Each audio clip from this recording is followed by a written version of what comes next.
Hamdan wa syukran lillah amma ba'd. Jamaah salat Isya dan salat tarawih saimin saimat Masjid Bahrul Ulum Mantiga Cilacap yang berbahagia. Puji syukur marilah kita panjatkan kehadirat Allah Subhanahu wa taala di mana kita telah diberikan kesempatan, kekuatan oleh Allah Subhanahu wa taala untuk melaksanakan puasa di bulan Ramadan ini di hari yang ke-19 dengan sukses tanpa ada halangan dan hambatan apapun, dan dilanjutkan dengan sholat Isya berjamaah dan sholat tarawih yang sudah kita laksanakan 20 rakaat di malam yang ke-20 ini. Meskipun peserta tarawih pada malam ini mengalami kemajuan yang luar biasa, maju safnya belakang kosong, saya hitung kurang lebih sisanya tinggal 70%. Kita kehilangan 3 baris ke belakang untuk jamaah bapak-bapaknya dan ibu-ibunya. Berkurang apa bertambah, Bu? Berkurang juga ya. Mungkin sedang kelelahan atau kecapean, atau mungkin sedang berada di luar kota. Oh ya, malam mingguan. Mudah-mudahan kita tetap diberikan kekuatan oleh Allah Subhanahu wa taala untuk bisa melaksanakan sholat tarawih sampai malam terakhir. Amin. Ya Rabbal alamin. Bapak Ibu sekalian yang berbahagia, seyogyanya yang malam ini menyampaikan kultum Ustaz Imam Abbas. Karena nggak ada informasi yang masuk ke kami, maka seperti biasa saya sama Ustaz Soleh selalu standby di masjid ini untuk menggantikan teman-teman yang nggak bisa hadir. Dan insya Allah besok sholat subuh, setelah itu kuliah subuh insya Allah akan disampaikan oleh Ustaz Soleh, karena Ustaz Imam kemungkinan nggak bisa hadir. Bapak Ibu sekalian, ada sebuah kisah yang diriwayatkan oleh Abu Hurairah radhiyallahu an, bahwa Rasulullah sallallahu alaihi wasallam bersabda, pada zaman Bani Israel ada 3 orang yang diuji oleh Allah dengan 3 macam penyakit. Ada 1 orang yang terkena penyakit yaitu lepra atau penyakit kulit. Bapak kalau pernah ke Tangerang, ya mau masuk kota Tangerang, di lampu merah itu banyak sekali pengamen-pengamen yang kakinya buntung, yang tangannya buntung akibat penyakit lepra. Itu penyakit kulit. Kemudian ada lagi umatnya Nabi Musa yang diuji, satu lagi kena penyakit botak. Nyuwun sewu bukan asing botak. Jadi rambutnya orang numbuh-numbuh. Kalau udah dikombusir kan numbuh tapi dibotakin gitu. Kalau ini dari lahir gak numbuh-numbuh dan kepalanya korengan menjijikan.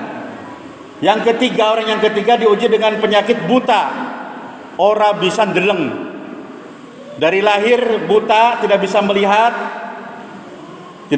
keindahan, tidak bisa melihat perempuan, tidak bisa melihat apa-apa, cuma merasakan saja. Kemudian Allah utus malaikat datang kepada 3 orang ini. Pertama, malaikat menyerupai manusia datang kepada orang yang kena penyakit lepra, penyakit kulit. Kemudian malaikat bertanya, Ayu syai'in ahabbu ilai. Kata malaikat, apa sing paling disenangi kowe? Wahai orang yang kena lepra, sing paling disenangi kamu apa?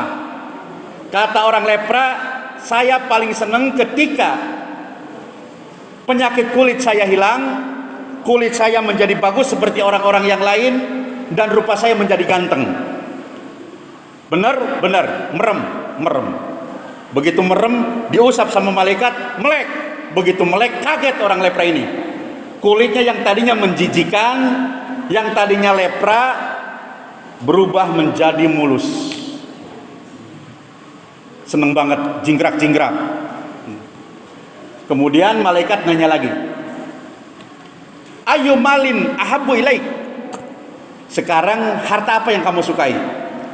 Rasa seneng karena gembira, kulitnya menjadi bagus, rupanya menjadi ganteng, belum hilang, ditawarin lagi. Siki apa sing paling disenangi kue? Dunia apa? Apakah mobil, rumah, pabrik, atau apa? Ini mbok barangkali suatu hari Pak Turiman ketemu dengan makhluk ini, ya, segera minta sesuatu. Kata orang ini, saya kepengen banget punya unta. Jadi kalau di Timur Tengah ini onta ini adalah hewan kebanggaan. Orang punya onta, apalagi onta merah itu seperti orang punya Ferrari. Harganya onta merah ini sekarang katanya ada yang 300 juta satunya, ada yang 500 juta. Saya kepengen onta. Akhirnya bim salah bim, abrak-adabrak, depan matanya ada unta yang sedang bunting, sedang hamil. Kemudian didoakan sama malaikat yang berubah menjadi manusia itu, mudah-mudahan dengan onta yang hamil ini, onta kamu berkembang semakin banyak. Menghilanglah orang tersebut, yaitu jelmaan dari malaikat. Dia datang kepada orang yang kedua, yaitu yang terkena penyakit botak. Datang kepada orang penyakit botak, tanya lagi, "Hai botak, apa yang kamu sukai sekarang?" Kata si botak, "Saya paling suka ketika kepala saya numbuh rambut. Wong wadon orang asing gelem karenyong karena botak. Sudah gitu menyan." Ngerti menyanen berapa? Botak menyanen.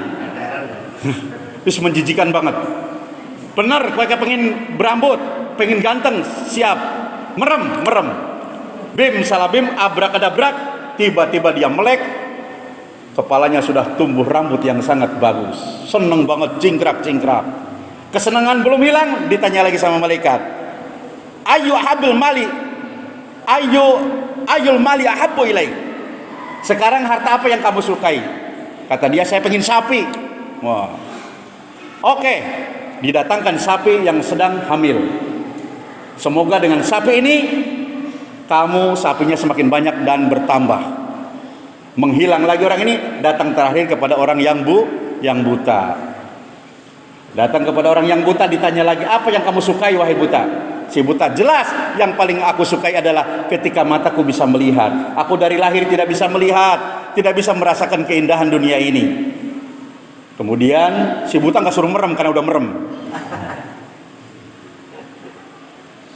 Begitu diusap sama malaikat, maka matanya bisa melek, bisa melihat alam semesta, bisa melihat istrinya, bisa melihat anaknya, bisa melihat keindahan dunia ini yang selama ini dia tidak bisa melihat, hanya bisa merasakannya.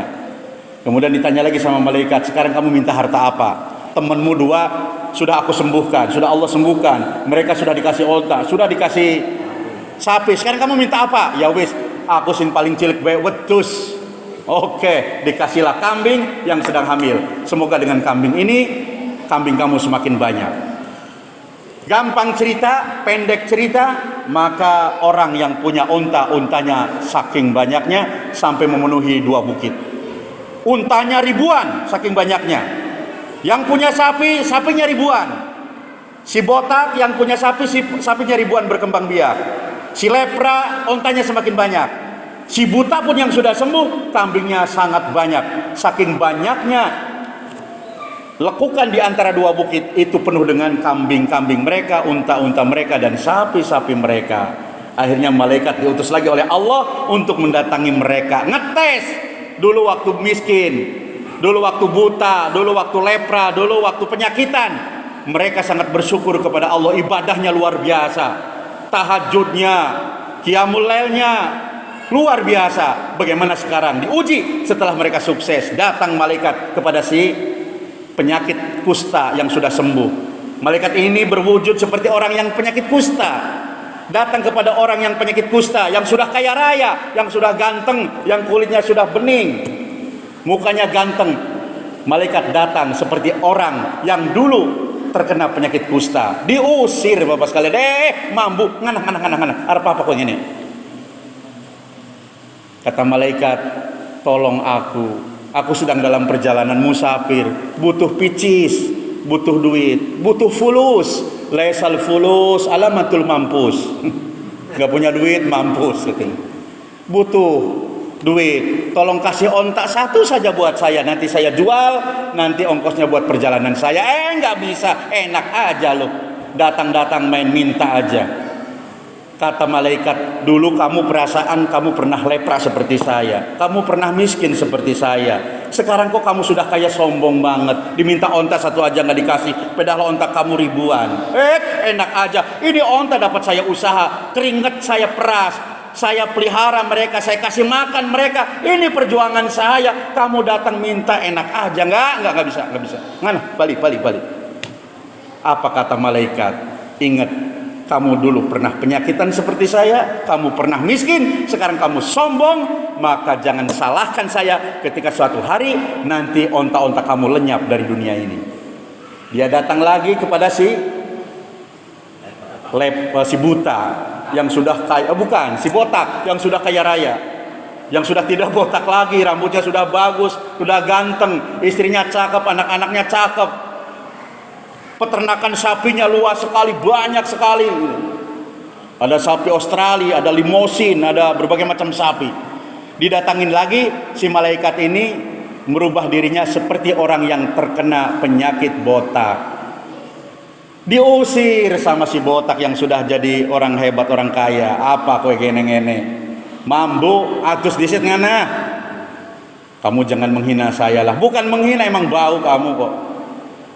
Mau apa kamu kesini? Bantu saya. Saya lagi dalam perjalanan, gak punya duit. Tolong kasih sapi kamu satu saja. Gak bakalan bikin kamu miskin. Gak bisa, enak aja. Ini sapi dapat saya usaha. Saya kerahkan tukang angon, saya kerahkan tukang-tukang saya. Puluhan yang membantu saya, orang-orang saya gaji. Dia lupa bahwa itu dari Allah Subhanahu wa taala. Diusir lagi.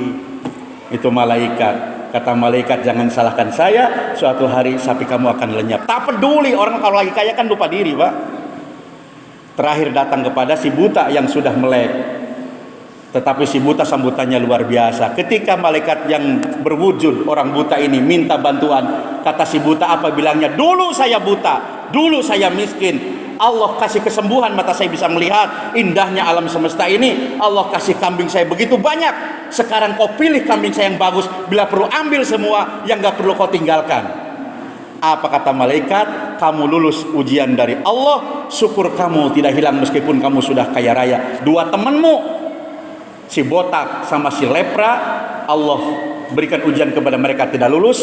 Dan hartanya, untanya dihabiskan oleh Allah, sapinya kena penyakit semua, sehingga tak tersisa satupun. Sebaliknya, orang yang punya kambing si buta tadi semakin kaya, semakin sukses. Ini dikisahkan dalam hadis Bukhari nomor hadis 3464, 3464, dan hadis Muslim di nomor hadis yang ada tertera dalam hadis tersebut. Hadis sahih, dan ini cerita sering disampaikan oleh para kiai. Apa makna dari cerita ini? Bahwa saja banyak sekali di antara kita yang ketika diuji dengan kemiskinan, dengan penyakit, dengan penderitaan, dia sukses menghadapi ujian tersebut. Tahajudnya tambah kenceng, sholat 5 waktunya selalu berjamaah, pengajiannya rajin, datang kemana-mana. Diuji lagi miskin, ora duit, utang di mana-mana, tambah dekat sama Allah. Tapi begitu doanya dikabulkan oleh Allah Subhanahu wa taala, bisnisnya sukses, warungnya yang beling gerumut, ngantri, berebut orang. Kan ada yang toko seperti itu, Pak ya, ngantri kita ya, saking larisnya itu. Dulu waktu warungnya sepi, subhanallah, setengah 12 sudah ada di masjid mau sholat duhur, setengah 6 sudah ada di masjid mau sholat maghrib berjamaah, jam 2 malam sampai adzan. Kaget orang, jam lorok adzan, ngertinya jam setengah 5, jebulannya jamnya salah. Saking rajinnya, sukses dia diuji dengan kemiskinan, dengan penderitaan, dengan penyakit. Tetapi begitu sudah mengalami itu semua sampai kepada kesuksesan, dagangnya kepena, bisnisnya jalan lancar, urusan dunianya beres, sudah mulai nggak kelihatan. Kata Pak Ruslan, endi kayak ya kancaku biasanya maghrib disit, siki orang maghrib orang isya orang tahu keton. Kenapa? Lagi sibuk melayani di warung, lagi sibuk dengan bisnisnya, lagi asik nonton TV-nya yang 80 in. Wow. Sudah tidak main 39 in lagi, 80 in segede gini. Sudah asik cekrek-cekrek sama bininya karo kelonan. Adzan isya nggak kedenger, adzan subuh kelewat. Bapak sekalian, banyak di antara kita yang gagal ketika diuji dengan kekayaan, dengan kesuksesan. Makanya ketika doa kita belum dikabul sampai saat ini, kok kita nggak kaya-kaya, kok kita nggak sukses-sukses? Mungkin kata Allah, kalau lu sukses sekarang, kalau lu kaya sekarang, kata Allah, kayaknya ngesuk ora tarawih maning. Iya. Makanya Allah uji dengan kekurangan, dengan kemiskinan, supaya apa? Supaya kita tambah dekat kepada Allah. Allah paling senang ketika kita meneteskan air mata karena kita menyesali dosa. Allah sangat senang dengan rengekan dan tangisan kita di tengah malam menjelang sahur minta diampunkan dosanya. Biasanya kalau sudah sukses, biasanya kalau sudah kaya raya, turu apalagi pakai kipas angin, kamar gede, kamar dari yang satu ke kamar yang lain, saking jauhnya pakai gojek. Atuh banget sih kamar.